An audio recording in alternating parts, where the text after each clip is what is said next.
to our Wednesday free webinars. If you're new here, okay, got this, being live stream.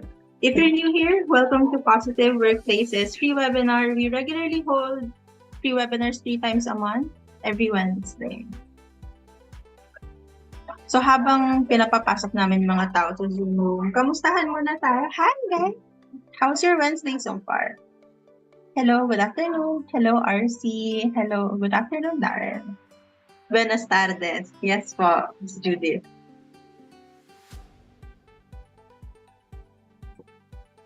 Good afternoon, Paula. Hi.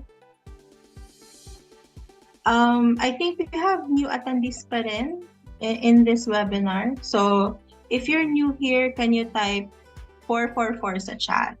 Lipuhin ko na konti yung number. Is anyone a new participant in this webinar? Or, ayan, meron. Maayong hapon, hello. A bit sick. Oh, okay, sige. I hope you keep yourself hydrated, Carlos. Ayan, meron pa rin talagang new attendees. Okay lang ba malaman? I'd like to know how you guys found out yung PW Wednesday webinars. Meron ba nag-refer ng registration link sa inyo? FB. Okay, sa FB ninyo nalaman.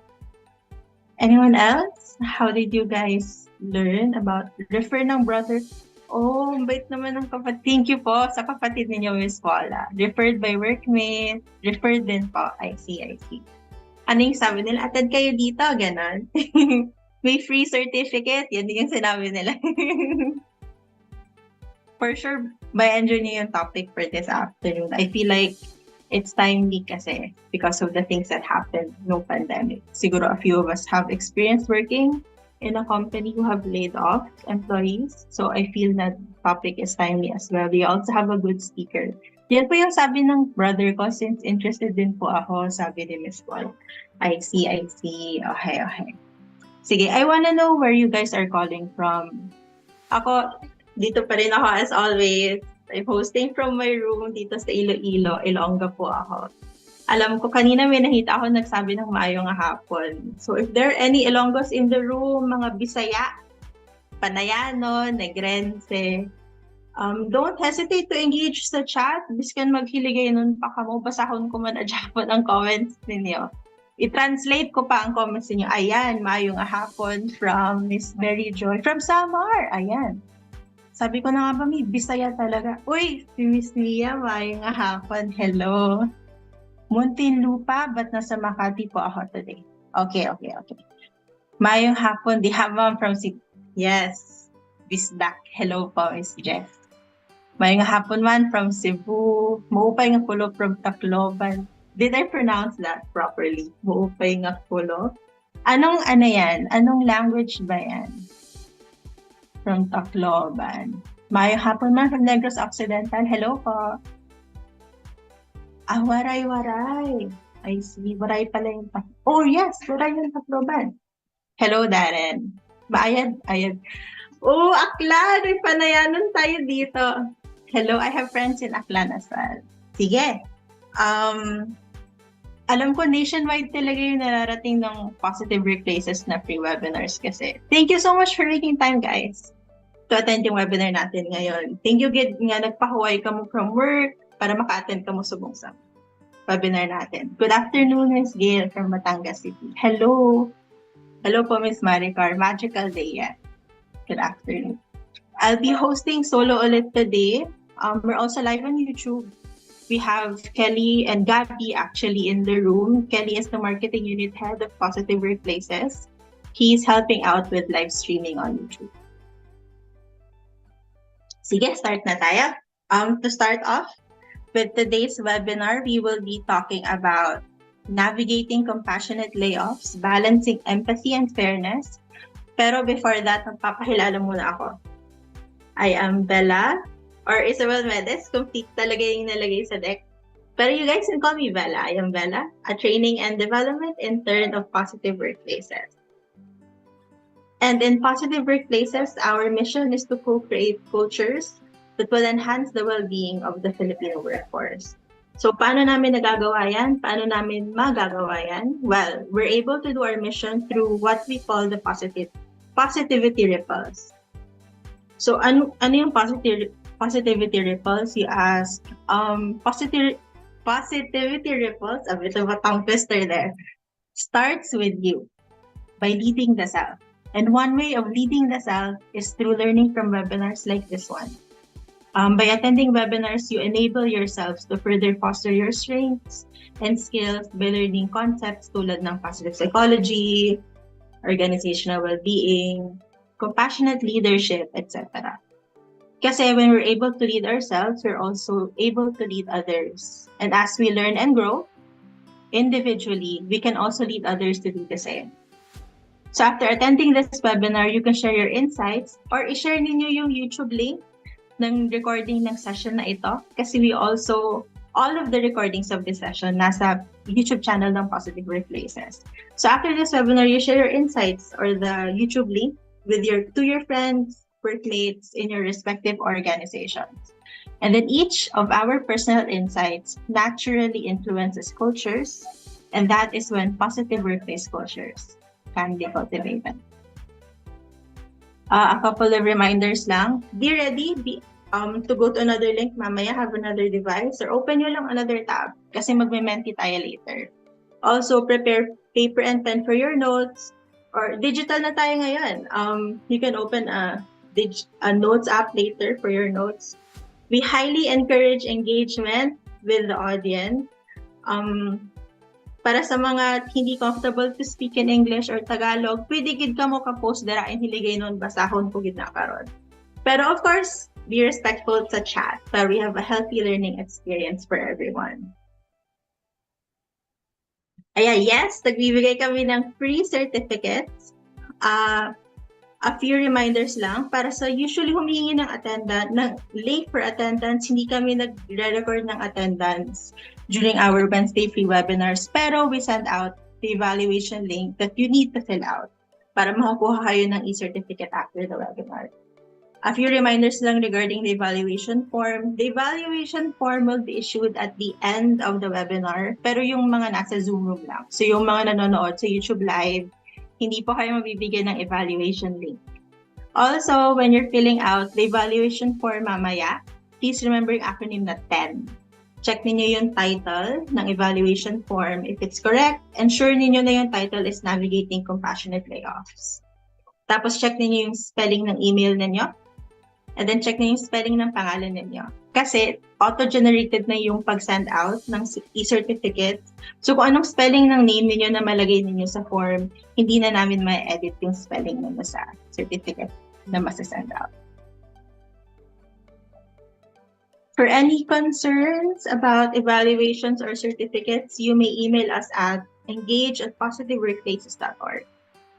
We will only be entertaining inquiries regarding evaluations and certificates up to 1 week after the event.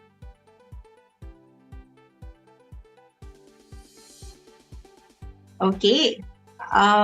For this month's theme, we have Resilient Transformation, Navigating Change for Thriving Workplaces. And right now, we will be talking about navigating compassionate layoffs, balancing empathy and fairness with our resource speaker, Ms. Mia Lim, one of the founders of Unbind Consulting Inc.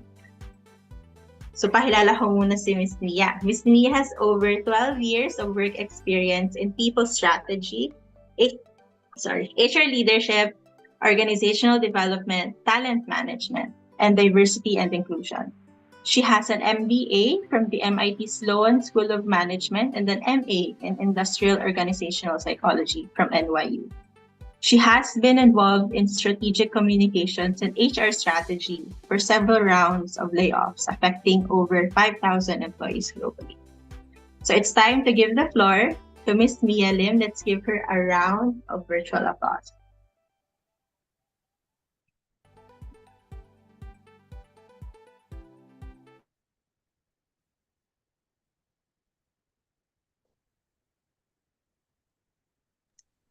Mia, I think you're on Yes, mute. can you hear? All right, thank you, Bella. And thank you, everyone, for giving your time this afternoon to learn about this very important topic. No? So before we go to our talk, I'd like to just get a sense for who we have on the call today. So I can tailor yung messaging natin. So if you can go ahead and go to menti.com and enter the code 31287579 or scan the QR code on the screen.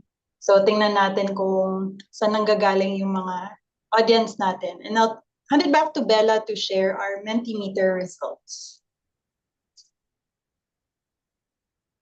Yeah, I will screen share. There you go. Ayan, okay, we're already seeing some results. So, mostly, so very dominant ngayon ang ating mga HR professionals. That's, of course, very, very important topic in the HR world ngayon. But I'm also seeing, interestingly, some other people from management. And we have one business owner or founder that's very interesting to see. If you would like the code, so again, go to menti.com, use the code 31287579. So you'll see that at the top of the screen. Yan. Okay, so we're getting some more input. So thank you so much for those who answered other. Can you type into the chat, no, what role best describes you, if not one of these, para lang we can get an idea sinong nasa call. Ayan, okay. So this is nice to see. I love that we have a good mix of people, and ayan, we're seeing some. So John Ross is student.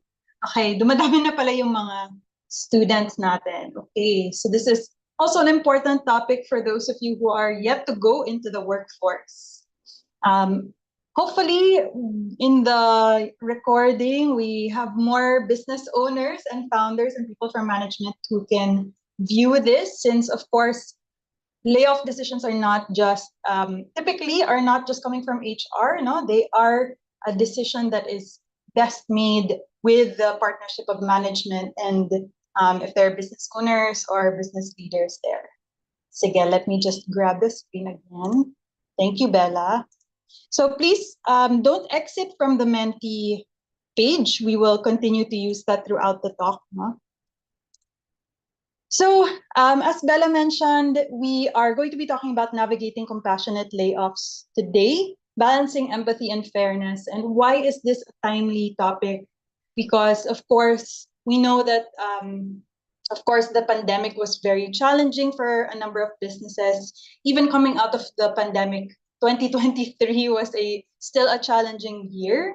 And Forbes unfortunately predicts that there may be another global recession happening by early 2024. So that's not a sure thing. There's always a chance that we have a recovery in the economy, but at the same time, business owners, business leaders, management, and employees alike should prepare and be ready for some further challenges ahead of us. So how do we navigate this with compassion, empathy, and fairness?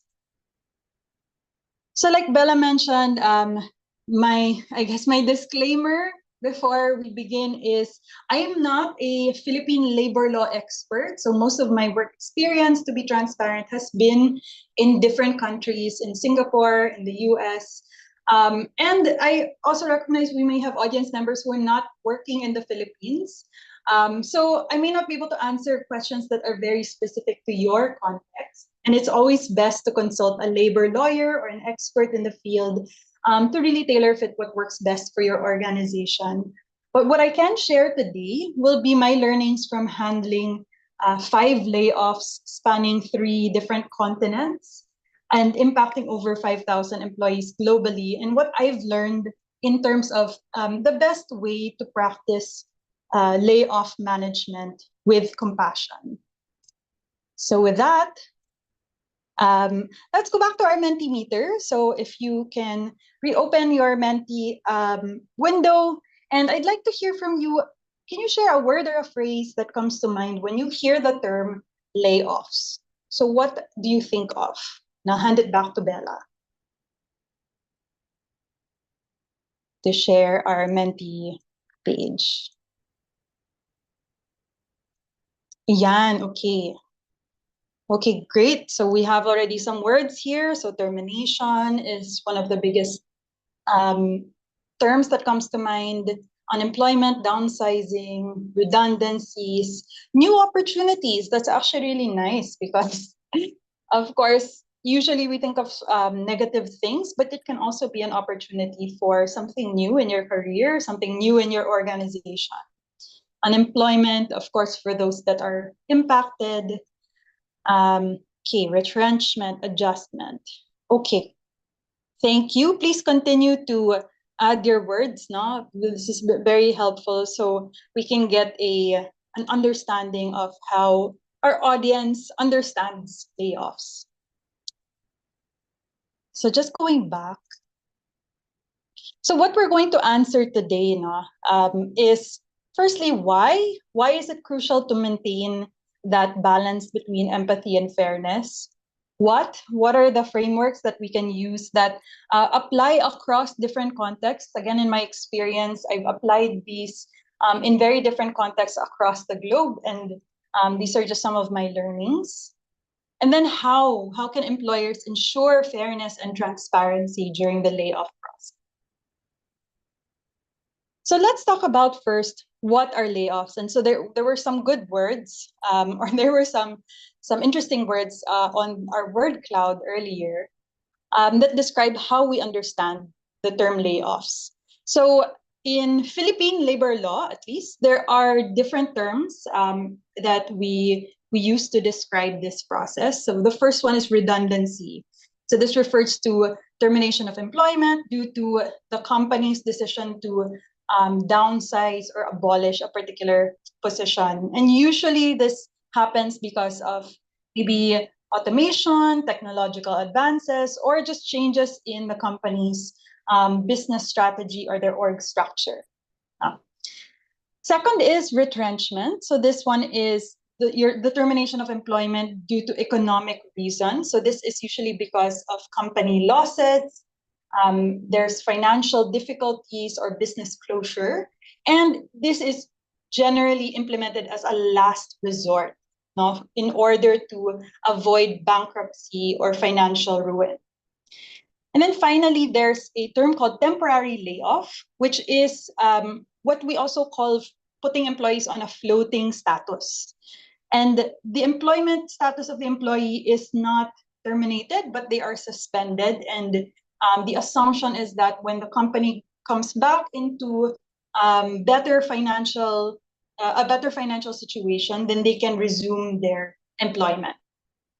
So for purposes of this webinar, I will use the term layoff to refer to all three of these scenarios, just for simplicity's sake. Because at the end of the day, what we're talking about is handling these scenarios with compassion and empathy, and all of these different layoff scenarios still impact employee morale and workplace safety. So we will be using the term to describe all. So now, why do layoffs happen? So of course, we're very familiar with this coming out of the pandemic, but just some context, no? And I hope no one on this webinar is experiencing currently or has experienced a layoff, or hopefully no one here is a manager who may have to manage a layoff in the future.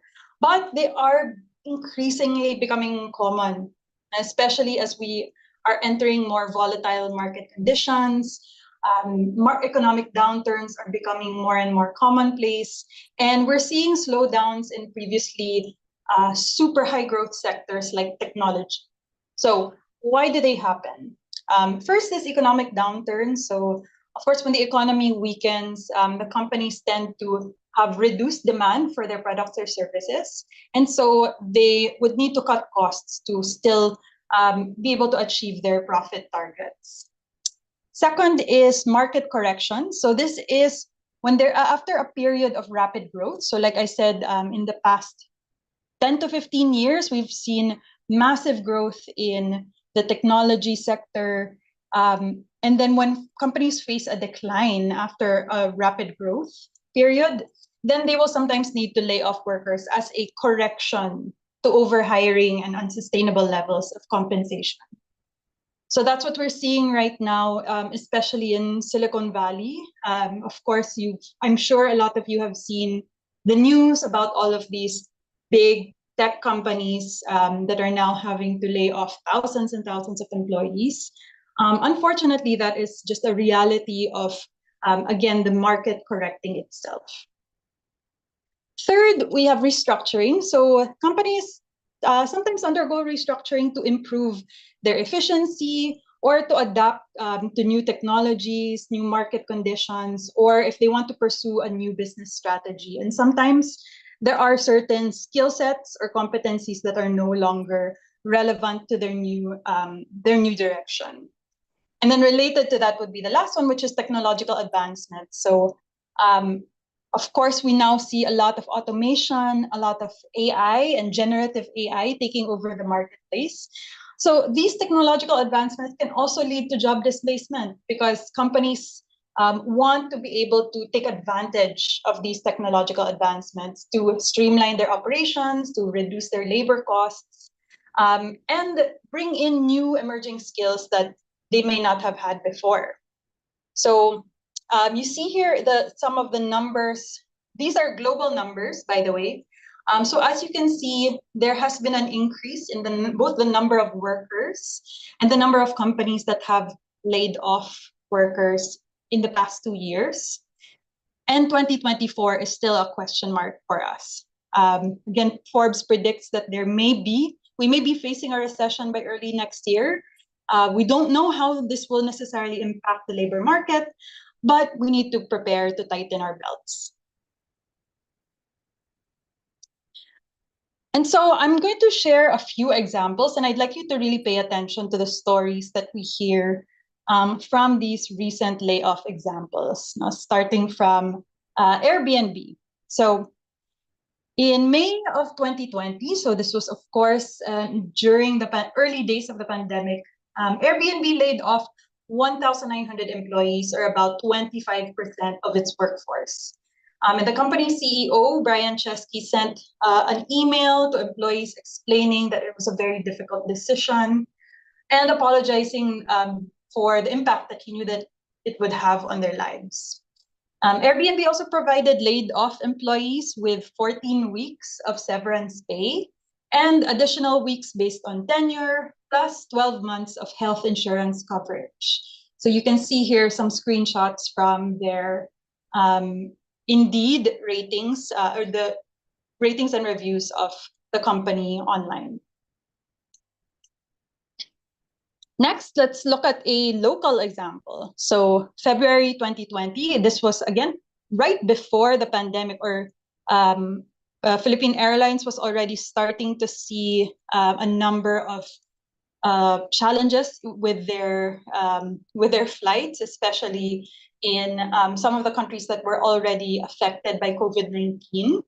So February 2020, PAL announced that it would reduce its workforce by 30%, or about 2,300 employees. And the employees affected by the layoff received not only the compliance-related separation benefits. So for those of you who are in HR, you should know what these are. They also received additional trip pass privileges, or they maintained their trip pass privileges for when the airline would be able to restart their operations. And they also received assistance in the form of career counseling and outplacement support. So this is some screenshots of an article that talked about the support that the employees from PAL received. Third example, we have Twitter, which is now rebranded as X, but I find it very hard to talk about a company named X. So I'll refer to it as Twitter. So November 2022, Twitter laid off thousands of employees across different departments after being acquired by Tesla CEO Elon Musk. And to date, Elon has laid off more than 6,000 people at Twitter. So that's more than half of the employees at Twitter since taking over the company. The layoffs were widely criticized for being handled in a chaotic and insensitive manner, and a lot of employees were laid off without warning. Some were even informed that they were being terminated via email or text message right before they lost access to their work systems. And they were also given very little time to transition because many were left without severance pay or other assistance. And then final local example again is Wyeth, Philippines. So again, I'm just sharing some screenshots, and apologies if we have anyone from Wyeth or Nestle Philippines on the call. So in May 2023, just this year, Nestle Wyeth Philippines laid off over 100 workers in their plant in Canlubang. And the company cited the need to streamline its operations as the reason for the layoffs. And according to the company, they were being let go to cut company costs. But on May 18, 2023, workers reported that they were allegedly suddenly prohibited from entering the plant without prior notice and without explanation from management. The Wyeth Philippines Progressive Workers Union said that the surprise layoff allegedly was a gross violation of its collective bargaining agreement with the company. So now I'd like to hear from all of you, now that you've heard these 4 examples. Let's go back to Mentimeter. I'll hand it back to Bella. So for you, which pair of companies do you think conducted compassionate layoffs? Was it Airbnb and PAL, or was it Twitter and Wyeth? And if you are not able to access Menti, you can type into the chat also what you think. All right, so we're seeing already responses very strongly saying that Airbnb and PAL conducted the layoffs in a more compassionate way. And Christina is also saying, yes, Airbnb and PAL on our chats. All right, so it sounds very unanimous. Now that it seems very clear from those stories that they all happened within a relatively short amount of time. So within the past 3 years.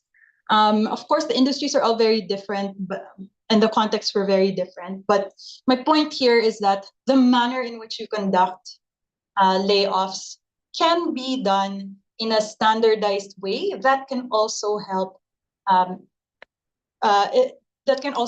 employees feel that they're being let go of with dignity and empathy. And so, oh, sorry, Bella. Can you go back to our Mentimeter? I'd like to hear what do you think were some best practices that you noticed in the examples that I shared from Airbnb, from PAL, and then what were some of the poor practices that you noticed with the Twitter and the Wyeth example? So let's wait for some people to type it in, or if you would like to unmute, Bella, can we see if there's anyone in the audience who would like to unmute yourselves and share some of your learnings from the 4 companies that I shared. So let's see. Okay, so best practice is offering what is more than required. Yeah, so going above and beyond the compliance-related benefits.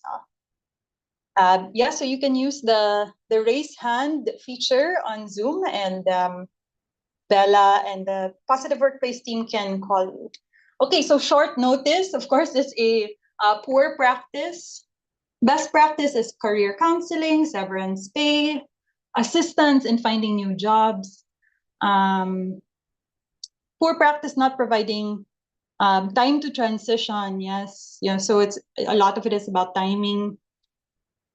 Ample time for layoff, yeah. Generous severance pays and other benefits. Oh, great. And then prioritizing the people experience, even if it's actually a difficult scenario, going beyond what is required by law. That is so true. So that is really the heart of what we're going to be talking about today. It's really the experience.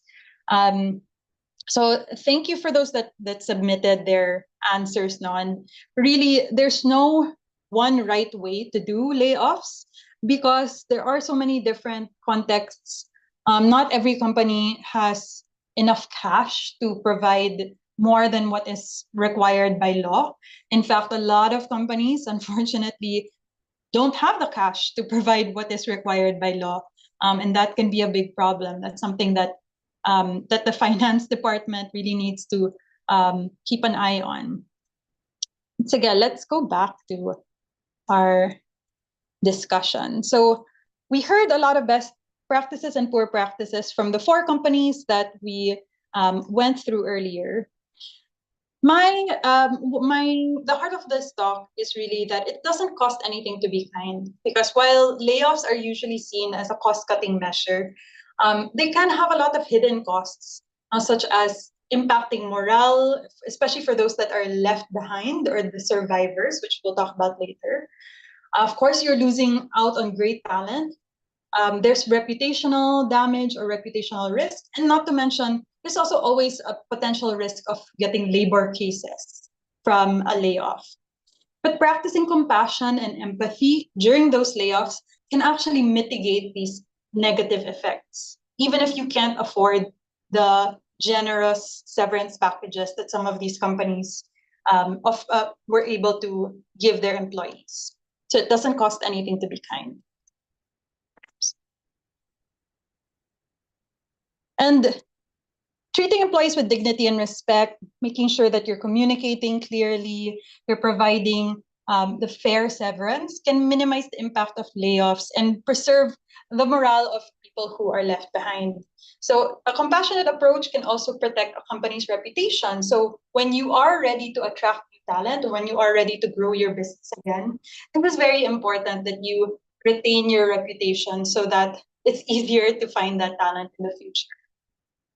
And again, layoffs are not just about numbers, no? They also have an impact on people's lives. So by making sure that you're prioritizing fairness and compassion, you're also navigating layoffs in a way that benefits both your organization and your employees.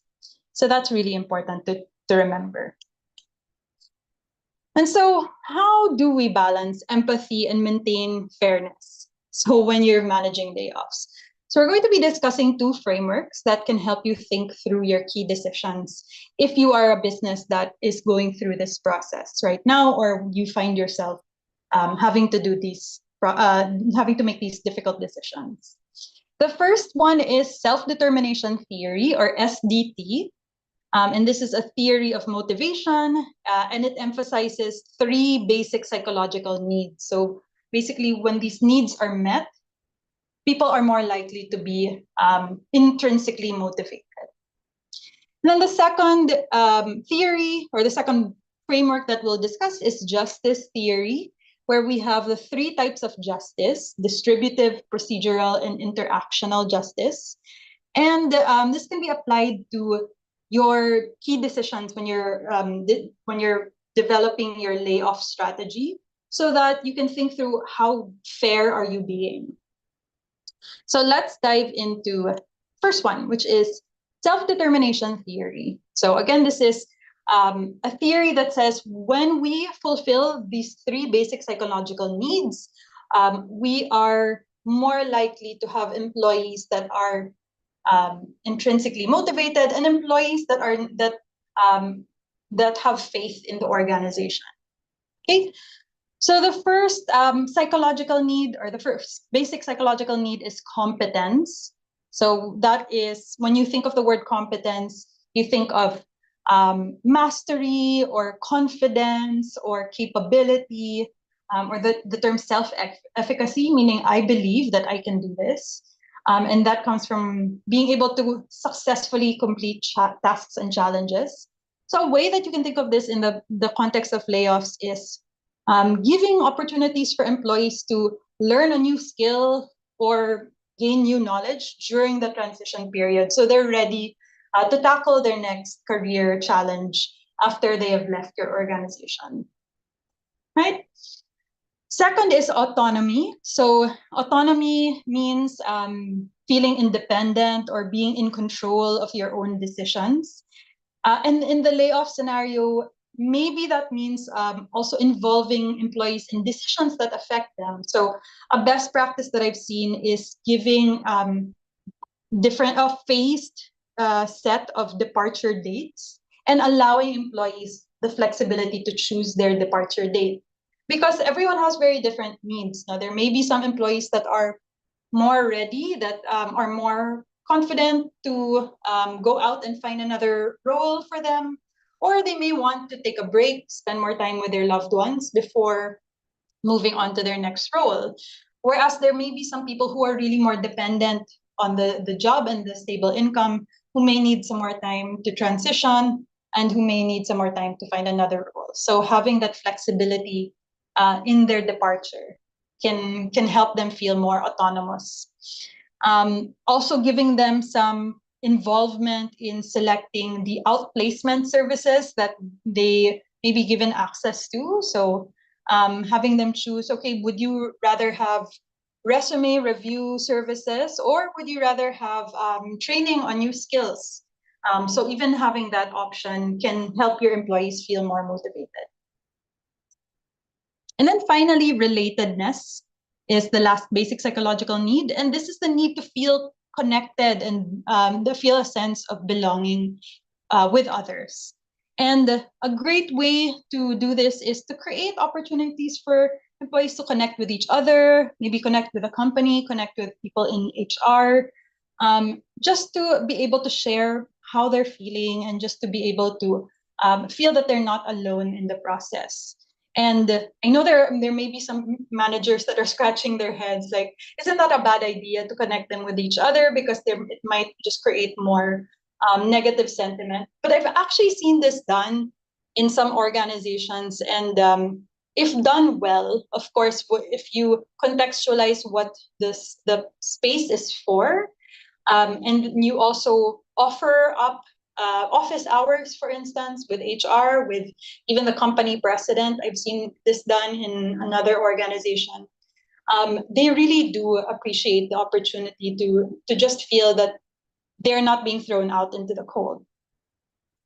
And so these are, again, if you look at the three basic psychological needs, the acronym that I like to think of is CAR, competence, autonomy, and relatedness.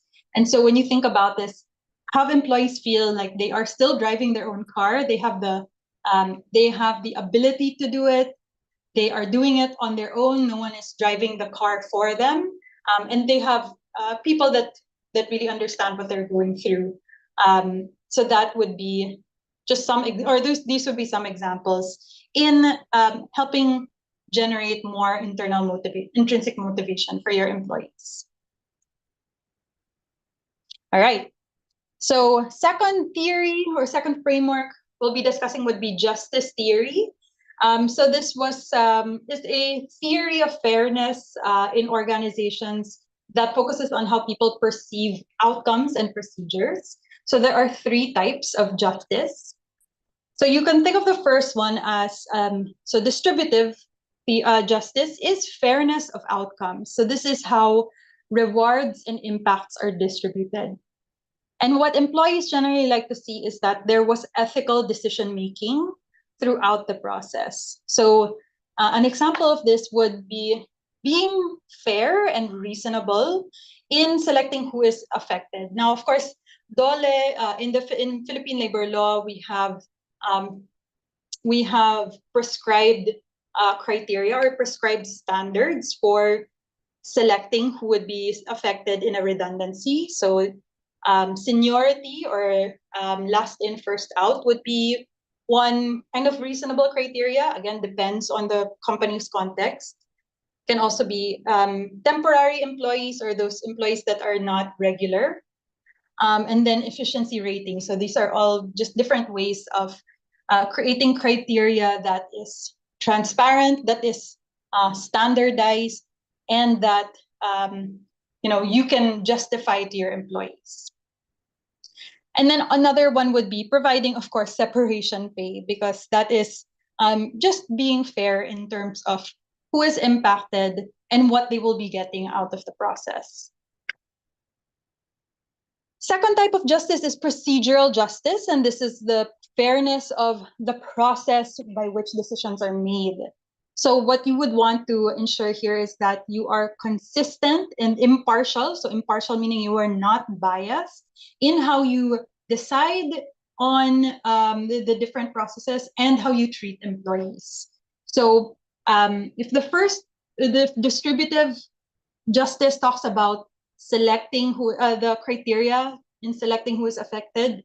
Procedural justice then is providing the explanations and standardized guidelines for those decisions to be made. So I have been part of managing a layoff with thousands and thousands of employees, and the reality is that not all of those decisions um, really go through a lot of scrutiny by the people at the very top. They just do not have the ability to see all the bits and pieces of how decisions are made and how employees who are affected are selected. If you're the CEO and you're having to lay off 6,000 employees, that's just not possible. So procedural justice tells us that what you should do is to provide very, very clear and standardized guidelines for the managers and for the business unit heads that do have to make those decisions, right? So that when you have to stand up to the press, you have to stand up to employees and justify it, you're very confident that those decisions were made based on a very fair set of guidelines. And finally, interactional justice is how people are treated during the layoff process. So if the first two are all about who is impacted, how they're impacted, the process by which we make decisions, the last one, interactional justice, in my view, is actually the one that has some of the biggest implications. Is really how you communicate to employees and how you treat them during the process. And I've seen very, very good examples of this, but unfortunately, I've also seen very negative examples of this, where employees not only got or were affected by a layoff, but were also treated like second-class citizens when they were going through the process. And that really robs people of their sense of dignity and self-worth, which again in turn can affect your company's reputation, your company's ability to attract new talent in the future, and can even lead to monetary risks from labor cases. So to be able to preserve your interactional justice, I would suggest communicating effectively, being clear about what your organization is going through, providing channels to receive anonymous feedback, and really listening to them and really addressing them in public spaces, and then providing support and resources. So, like the examples that we looked at earlier. Providing outplacement services or providing career counseling is a good way to preserve interactional justice. I don't know how many of you know this, but DOLE actually, or the Department of Labor, actually has employment facilitation services that they are happy to provide for employers that are going through this. So you can also reach out to your local DOLE office and they can help you out. All right, so now we've talked about how we can how we can make decisions related to layoffs in a fair and equitable way, and then also conduct it in a compassionate way. Now, I've gotten this question a lot from in different contexts. Should I communicate to the employees that are affected first, or should I make the announcement to the broader company first? And the best practice that I've seen, at least, is really to inform affected employees first before communicating it to the broader organization. So the way that I've actually done this in another organization is first to inform your affected employees.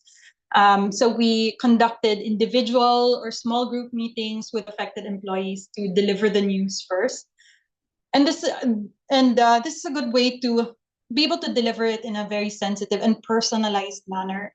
and really explain the reasons for the layoffs and give them time to ask all their questions, discuss sensitive details like their severance package, and then give them contact information if they have any further questions or concerns.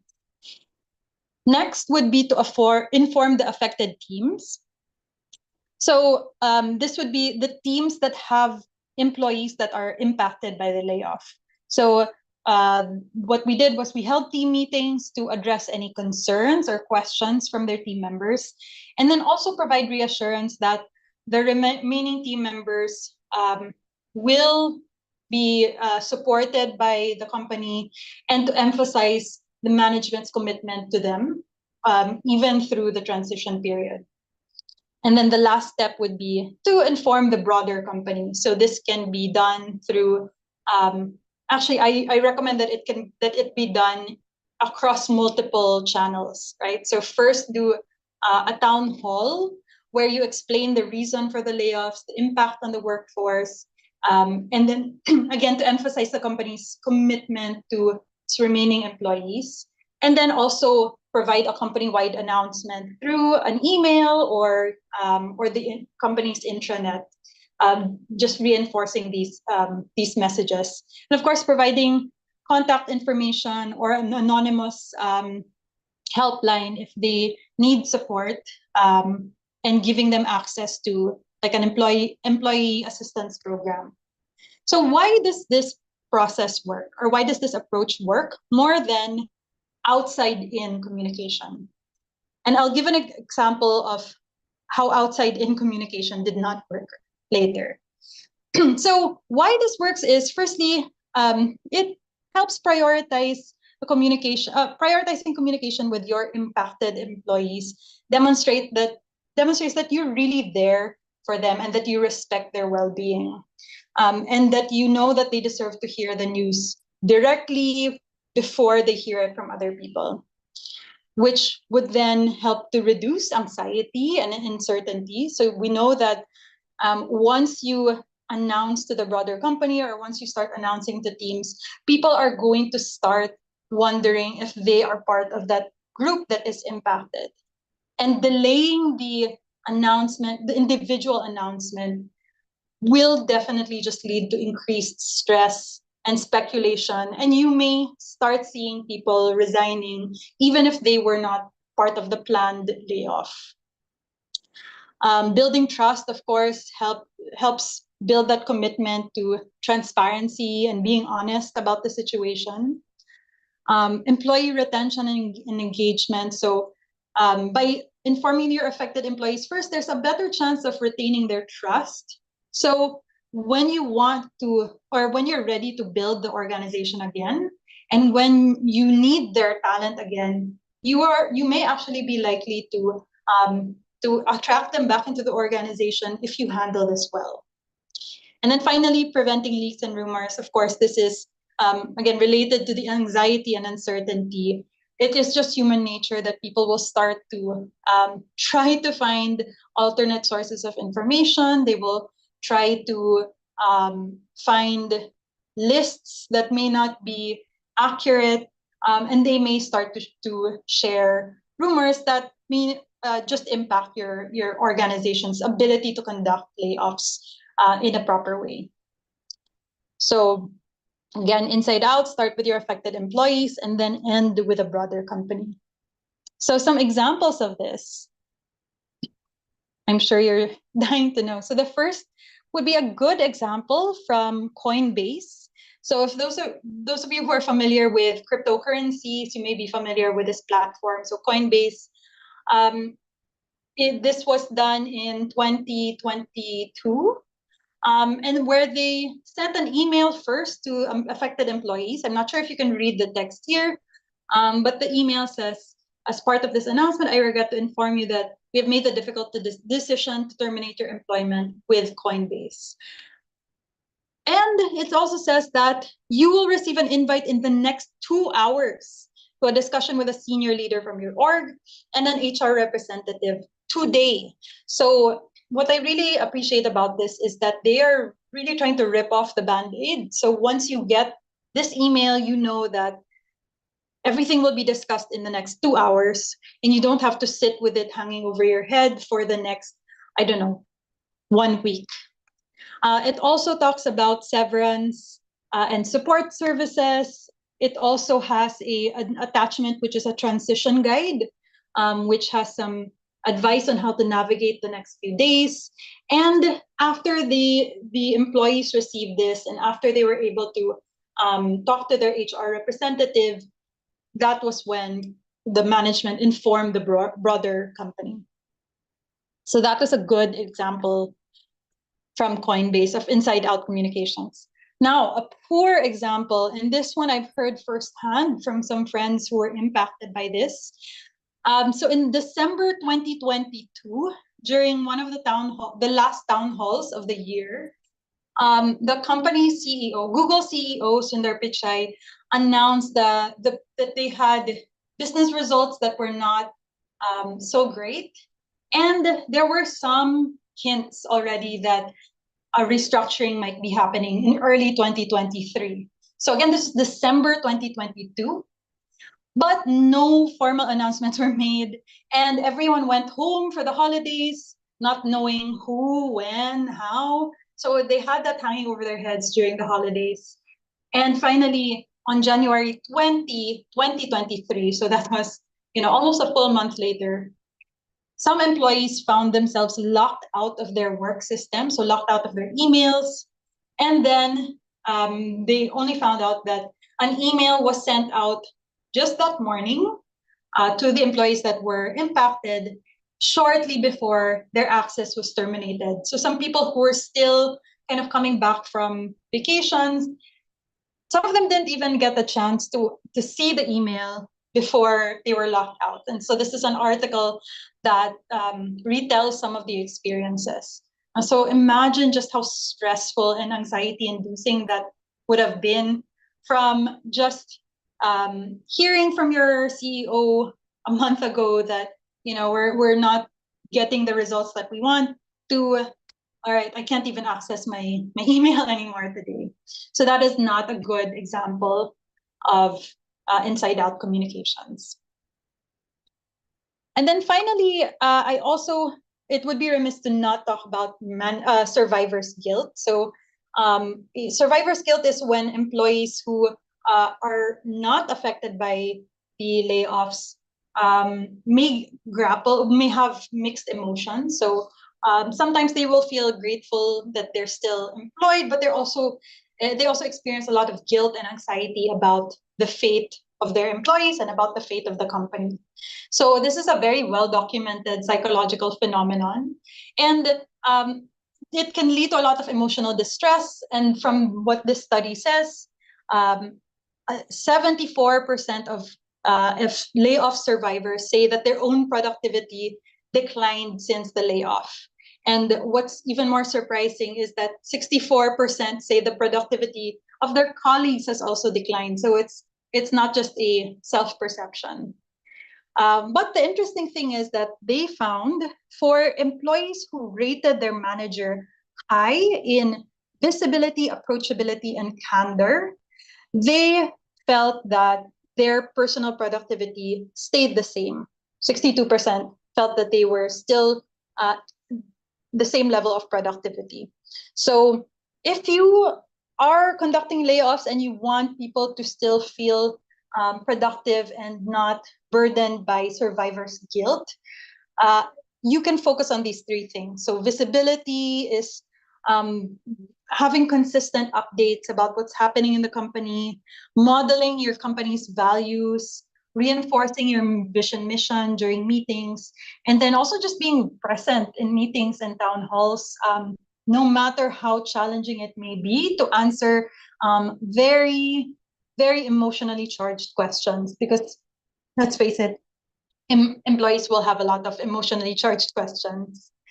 Approachability is ensuring that you have safe spaces for employees to share how they're feeling, and then including them in discussions about the future of the organization, so that they feel that there is a future for them to look forward to.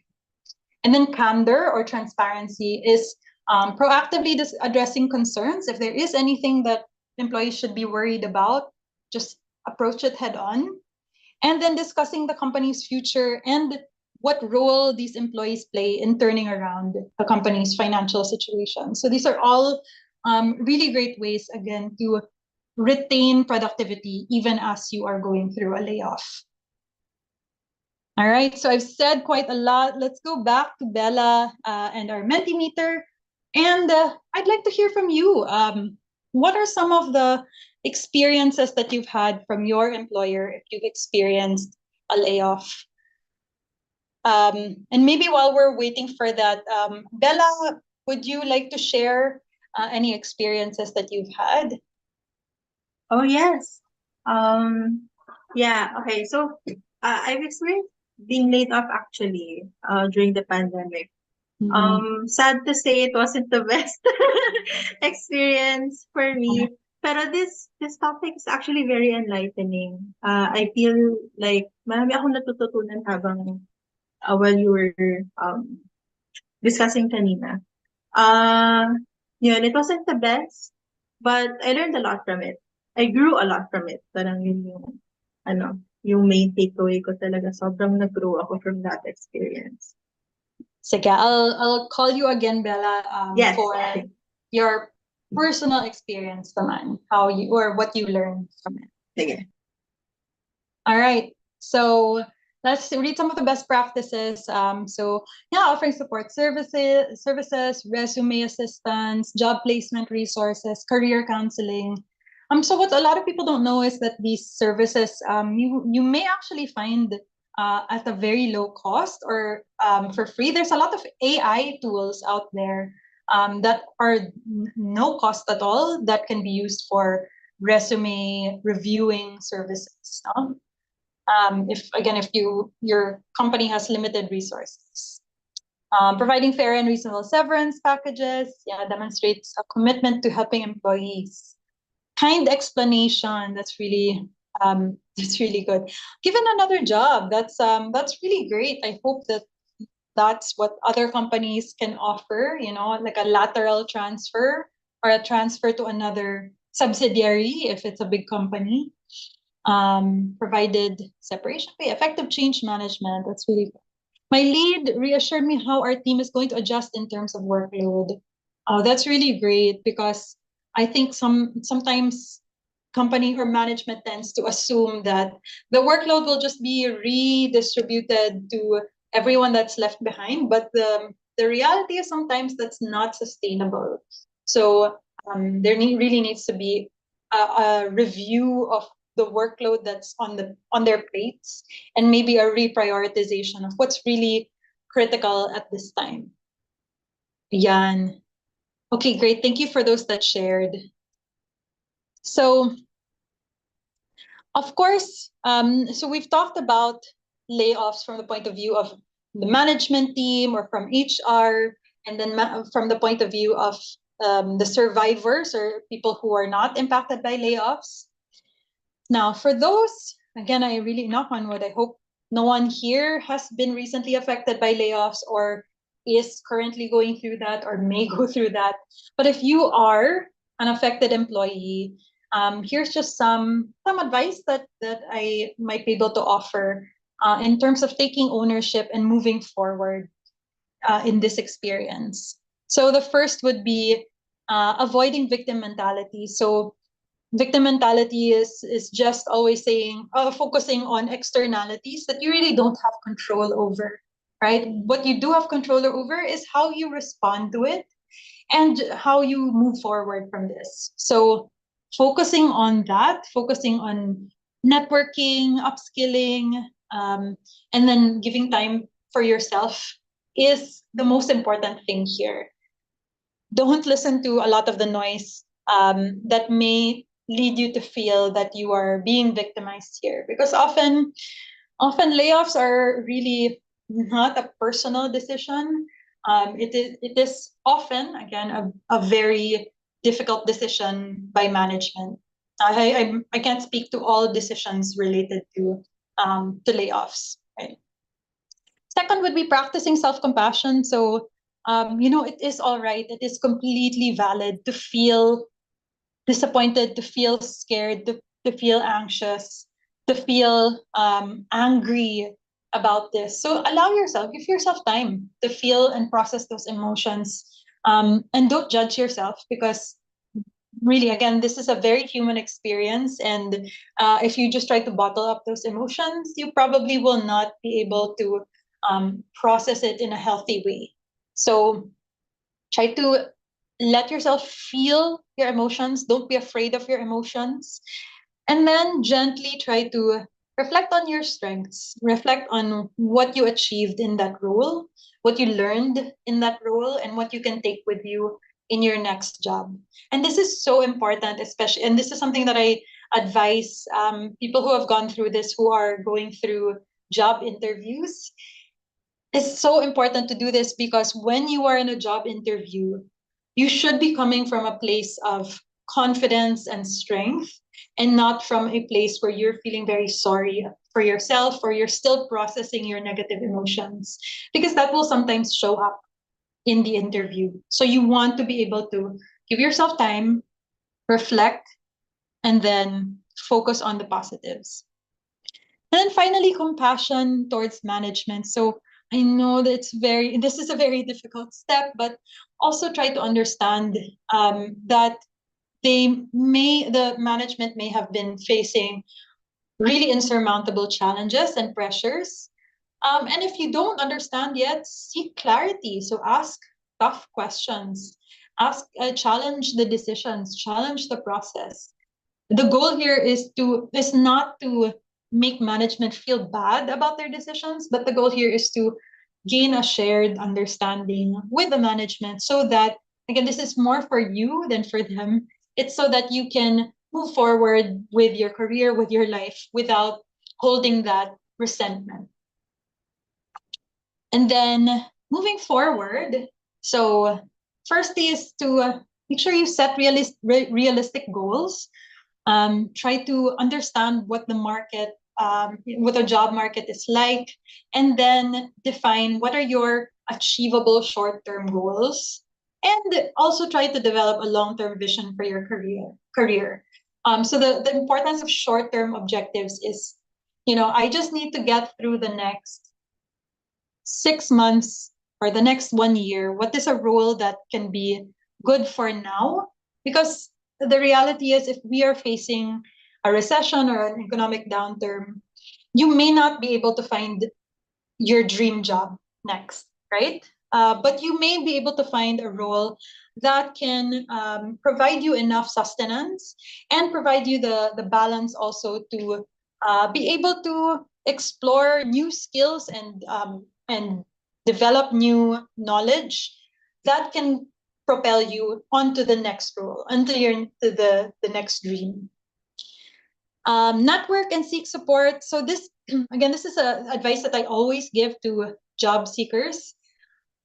Do network, do reach out to your friends, your friends' friends. The interesting statistic is that 75% of job offers are found not on Job Street or LinkedIn or Monster. They are found through networking, and in fact, they're not just found through networks. They're found through um, what we call weak ties. So they're not necessarily your friends or your family members. They might be someone that you went to high school with, or they may be someone that you met through a conference. And often these are actually more valuable than people who know you very well. So it's really important to get yourself out there. Try to join free webinars like this. You may, who knows, you might be able to find people that can offer you referrals, or use LinkedIn. I always advise people to uh, keep their LinkedIn profile updated, add people, reach out to them, even if you've never met them before. Reach out to them and ask for a coffee chat. And you never know what you might find. Seek mentorship. Also, talk to someone who knows a lot about your industry, a lot about your skill set, and ask them for advice. How you can develop your portfolio, develop your skill set. Upskill and rebrand. So related to that, make sure that as you're reflecting on your next role, you're also identifying, or you're also reflecting on what skills are transferable across different roles. Because what I tend to see is job seekers tend to box themselves into just a particular job description. But the reality is, a lot of skills are transferable if you have critical thinking, communication. If you're very organized, these are skills that can be used across different sets of roles. And acquiring these skills and or certifications can also increase your value in the job market. So make sure you take some time to do this. There's a lot of free courseware out there on like LinkedIn Learning, Coursera, Udemy, and then update your resume, update your LinkedIn profile. So again, these are all just tips for working on yourself and setting realistic goals. And then finally, widen your net. So don't just follow one job search strategy. So again, people tend to just, I get a lot of messages from people saying, oh, I've applied to over 100 jobs on Job Street, or I've applied to over 100 jobs and I'm not hearing anything back. So don't just follow one strategy or use just one website. And also don't just use one resume, actually. So the best practice is really to tailor your resume for each type of role. And one thing that I did when I was searching for jobs before was I would apply to only one type of job per day and then use that resume for similar jobs. So for instance, one day I would apply for learning and development roles. So I would use a resume specific for learning and development. The next day I would apply to talent management roles. So I would use a talent management related resume. So it doesn't have to be a lot of work. It's really just about highlighting the right skill sets, the right keywords. Because again, you are submitting your resume to a machine now, and the machine generally will pick up certain keywords and highlight those that match more of those keywords that they're looking for versus the rest of the applicant pool. So make sure you are tailoring your resume. So Bella, maybe you can share your experience, and I think Arlene is also raising her hand. So would you like to, let's hear from Arlene first. Yes. I'll unmute Arlene. Okay. Would you like to share something? Hi, Arlene. Can you unmute na? Ayan. Ayun. Arlene, are you able to unmute ba?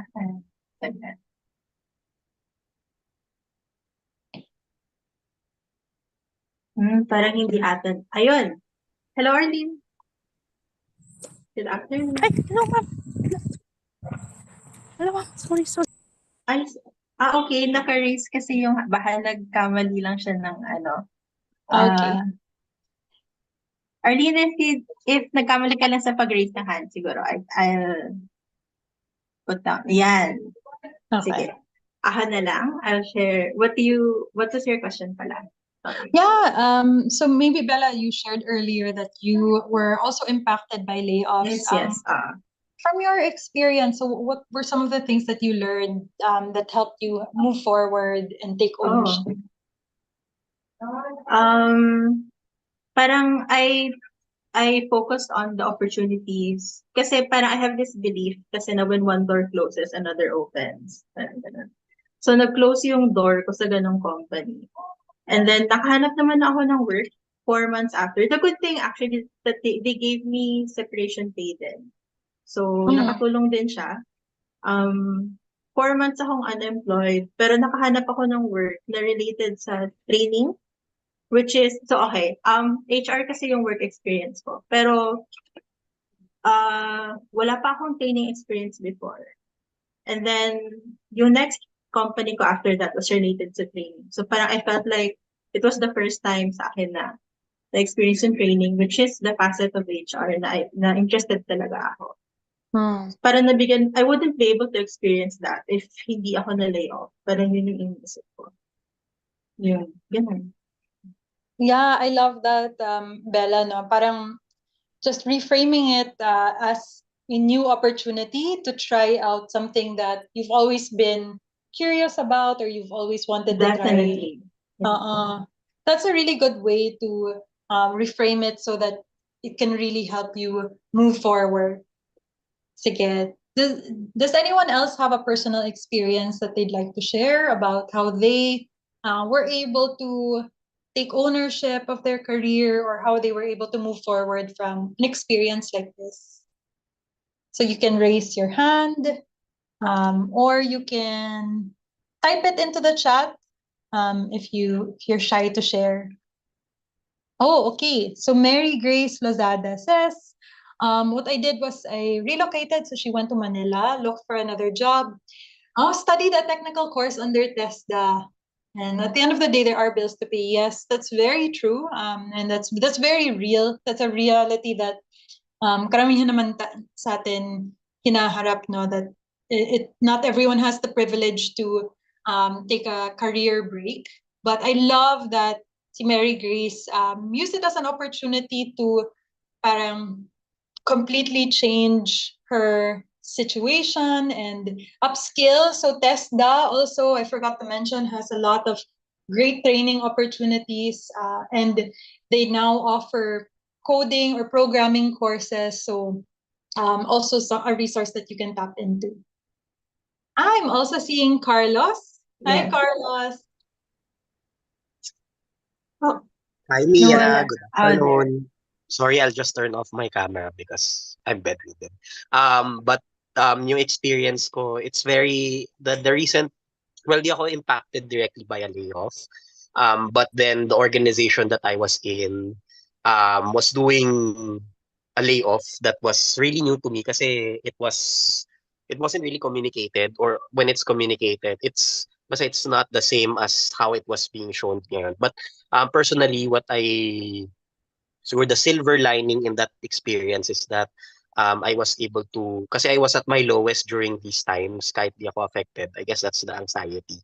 And then eventually at my lowest point, that's when I was able to find ways to get up, learning instructional design. So I think that was something that gave me an opportunity kasi rather than, focus on the uncertainties, parang it also helped me distract myself as things were going on. And eventually, from there, nag-ripple effect na yung desire to proactively learn. So I also had the opportunity to receive mentorship and more learning opportunities. Mas naging directed na yung career ko ngayon. And fortunately, I'm transferring to a better role. So parang in the end, parang this was an opportunity for me to become at the lowest and then eventually to change into a different role, which is better. That's great. That's so nice to hear, Carlos, and I'm very happy. Congratulations on your new role.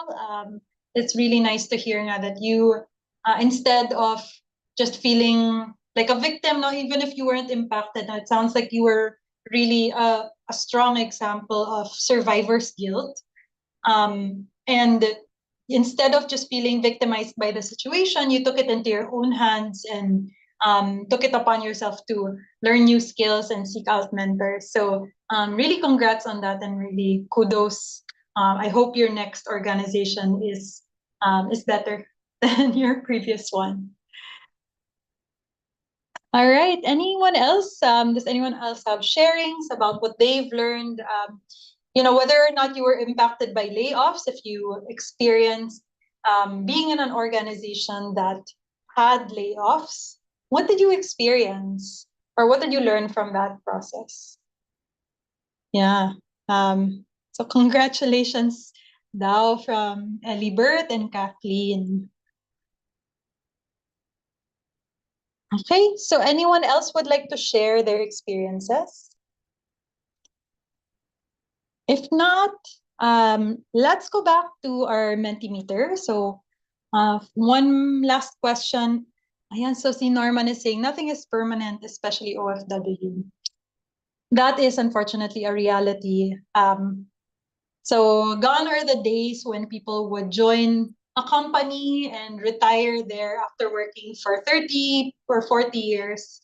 That's no longer our reality, but I like how some of the experiences that you've shared have all been, about taking ownership of your own career despite all of these challenges in the job market or challenges in organizations. So, in our mentee, please share with us what is one takeaway you have about navigating compassionate layoffs.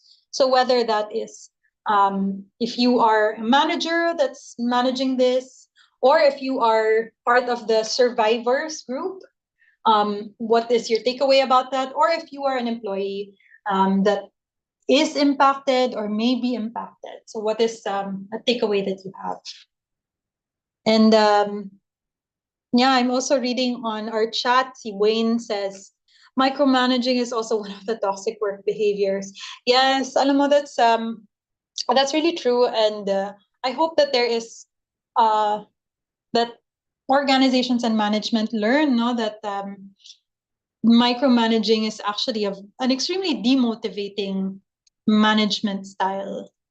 There are instances where maybe if you need to get something done in a very short amount of time and requires a lot of precision, having that level of scrutiny from management may be appropriate, but it's not a sustainable way to run a business on a day-to-day basis. Okay, so I'm reading through some of the responses we have on Menti. So put a little heart when making a decision. So after all, we're all in the same boat. That's so nice. And that's so true. Your dream job isn't always what you think it is. Ayan, that's actually, I agree with this. No, I joined a company that I thought was my dream job. It was my first, senior leadership role. I was very excited about the company culture. But sometimes, certain external factors affect the company, and then sometimes we see a lot of the realities get in the way of good culture. So I think the takeaway there is it's great to have a dream job, but it's even better to invest in yourself so you are your dream so you are your best self. There's no such thing as a best place to work. It's always about what you bring to the table. Okay, messaging, corporate communications are very important. It's really hard to become passionate if management is not supportive. Super true, and that's why I hope that more people from top management and more business owners get to view this recording. Since earlier we didn't see a lot of business owners in the group. Definitely not easy to lay off people because of monetary and legal reasons. You are not really Ohana, so we are not really a family, and work isn't but it doesn't take much to be human. Yes. So I've been reading this a lot on social media that it's a red flag. It's considered a red flag when employers say, "Oh, we're like a family," but when it comes down to it, the important part is not that you're a family. The important part is, do you treat everyone with respect? Especially in a difficult situation like layoffs. Can we scroll down? Oh, okay. Layoffs are inevitable, but we can make it less dreadful to affected employees. It's not an easy decision for management, but they're also surviving. That's true. Employee and speaking as someone who was part of management also and had to make very difficult decisions in the past. Your managers and your leaders may also be in survival mode, and they may also be having a really, really hard time and just keeping a brave face. So that's not to say you should excuse any poor behaviors or poor communication, but it's also something that maybe keep in mind if you are feeling very frustrated, that you are not alone in feeling frustrated through this. This is probably a universally difficult thing. Someone shared, so I've been laid off in 2020. They gave separation pay required. I hope they talked to us more or provided some counseling. Yeah, exactly. So counseling does not cost much. It really just takes time. It takes some training, maybe from the people who gave it out. But a lot of companies already invest in an employee assistance program, so it's not any additional cost to provide counseling services, right? Or a lot of HMOs provide um, some access to mental health services. So it's not something that I imagine would cost the company a lot more than what they're already investing as part of separation pay. So it doesn't cost anything to be kind. All right. So thank you so much for your questions. There's a lot more here, but I'd also like to give some time for Q&A. So I'll hand it back to Bella to facilitate any questions that we have from the audience. Okay, I'll just change my share screen.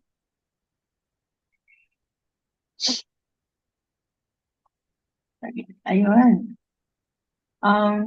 Amazing session, Miss Mia. Thank you so much. I'm sure maraming questions yung learners natin this afternoon. Ako personally, I also have a personal question.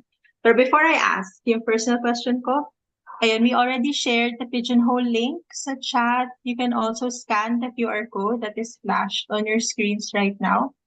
So, habang nagsasubmit kayo ng questions ninyo, siguro I'll share a few key takeaways, my favorite takeaways, and then I'll ask a personal question as well. Miss Nia, I like yung inside out approach, the one that you talked about earlier. Sobrang nagustuhan ko yon, yung inform affected employees muna before communicating. Yeah, because well, you mentioned kanina, it's a good way to deliver sensitive news in an organized manner to be able to answer sensitive questions and discuss their severance pay. And then, of course, talking to the affected teams afterwards, assuring them that they will have support from the company. So yung personal question ko po for you, Miss Mia, as someone who has managed a couple of layoffs, for sure you have been in emotionally challenging conversations, siguro from stressed employees or stress management. On your end, how do you self-regulate when you're in an emotionally challenging conversation, like layoffs, gano'n? That's such a good question. So yes, I've had very emotional conversations. Like there was one instance we were conducting layoffs and I was getting a lot of text messages and phone calls from distressed employees late at night, no? And it got to a point where yung anxiety levels ko were extremely high. And I really had to but I firstly I answered every single text message and every single call because that is as part of management, no? That is something that that I feel I owe to those employees. Yes. But then afterwards, nung weekend na, I really just turned off my phone. I actually, in fact, I asked my husband to deactivate my email, my text messages, and then turn it off and hide it somewhere. And then I just really spent the weekend to regulate emotionally or to decompress, because I think if I didn't allow myself that space, and of course I understand that employees have all of these concerns, but the weekend is sacred for me. I understood that if I didn't give myself that space, I probably would find myself answering in a very insensitive way, or answering their questions in a very rude manner. Kasi to be honest, a lot of their questions we already addressed in a number of FAQs, a number of emails, but employees like to hear it from their leaders personally. Yes. I deeply understand that.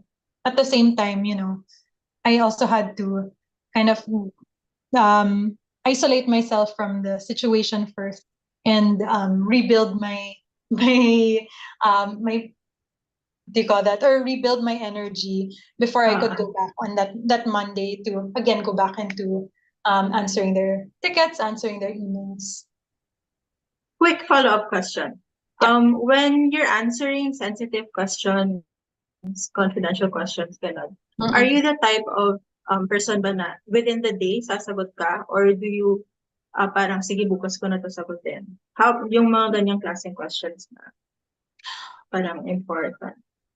I guess it really depends on the nature of the question. So I also at the time because there was just so many, um, I also had to develop a sort of prioritization matrix. So there were some questions that were really urgent in nature that either employees needed to know what processes they needed to follow or paperwork they needed to fill out, or yung talagang if you can sense the urgency and the emotions there, those are the ones that I would prioritize. And there were some that are important that I would get to within a day or 2 days.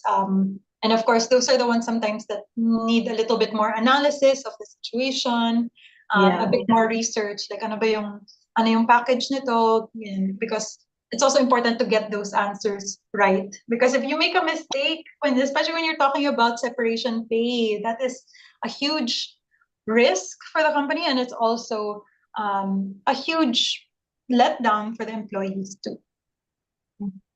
Gets. Okay.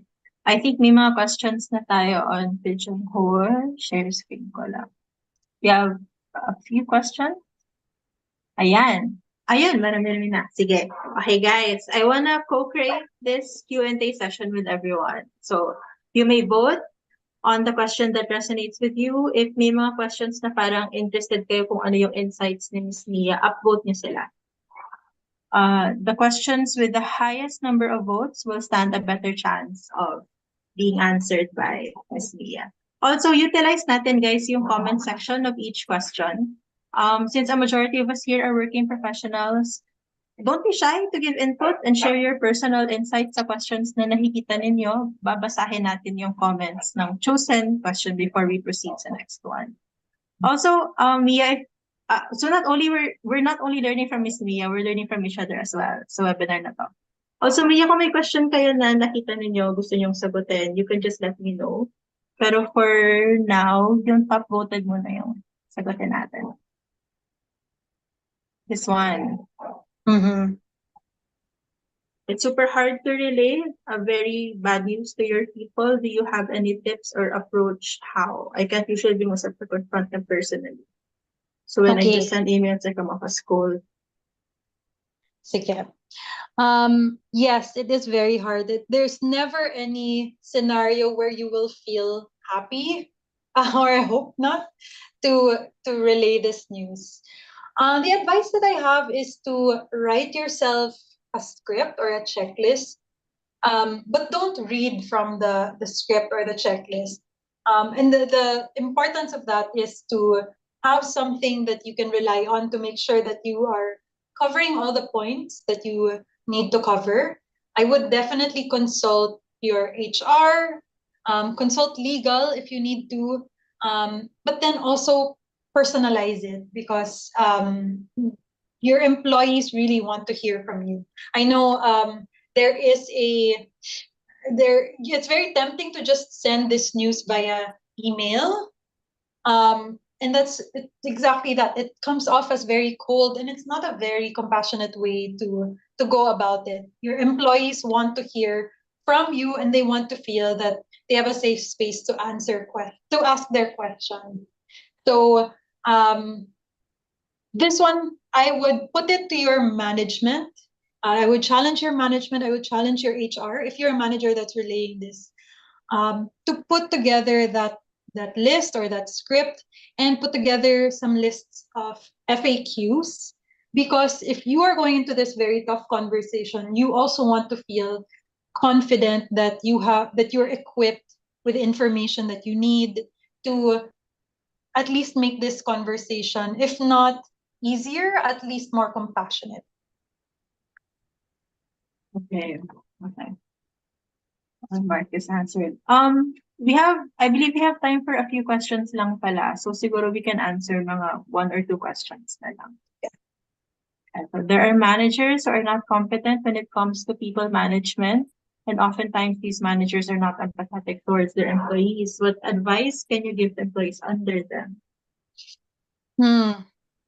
So for employees who are working for these managers, firstly, build a relationship with your manager's manager. I see this as a really big challenge in the Philippine context now because we're very hierarchical and usually natatakot tayo to go straight to your skip level or your one up manager. But it's perfectly all right. And if your manager questions that, you can always say, I'm just trying to get mentorship, or I'm just trying to build my network in the organization. So once you have that relationship with your manager's manager, um, eventually you can be more open to them and give them the feedback if you are not able to give feedback directly to your manager. But the second piece of advice that I can give is give them feedback. So again, we're also very afraid generally to give upward feedback. But if they don't know that they're not being empathetic, or if they're just not, a lot of managers are really just not aware or self-aware. They're not malicious, but di lang sila nag-iisip minsan. Sometimes they just need someone to point out. And that's gonna take a bit longer, but the feedback framework that I like to use, you can search for this on YouTube, is the SBI model, so situation, behavior, impact. So this was what was happening. This was the behavior that I observed, and this is how I felt from that behavior. And if you look for videos of this, you can see that this model helps you express what you're feeling without getting your manager to be defensive about themselves. Okay. For now, I think ito muna yung last question kasi I wanna be sensitive sa time. I know people are waiting for the evaluation form link kasi. So I'll read the comments na lang. Oh, it's a question pala. Siguro the person who sent this comment can submit it as a question later. Sige. Proceed muna tayo sa next. And then if you have time for Q&A later, balik tayo sa Q&A. For now, let's have presentation of the certificate first for Miss Mia. Saglit lang. I'll just play. There you go. Hi guys, 300 plus tayo sa room. Thank you so much for staying. And of course, thank you Miss Mia for sharing your time and your knowledge with us. With that, we would like to express gratitude to you with the certificate of appreciation. So the certificate is issued to Mia Lim for generously providing their time and expertise as a resource speaker for the webinar, Navigating Compassionate Layoffs, Balancing Empathy and Fairness, held on the 15th of November 2023, signed by Positive Workplaces CEO John Baluyot and Chief Wellbeing Officer Anki Verga. Thank you. Sige, proceed muna tayo sa evaluation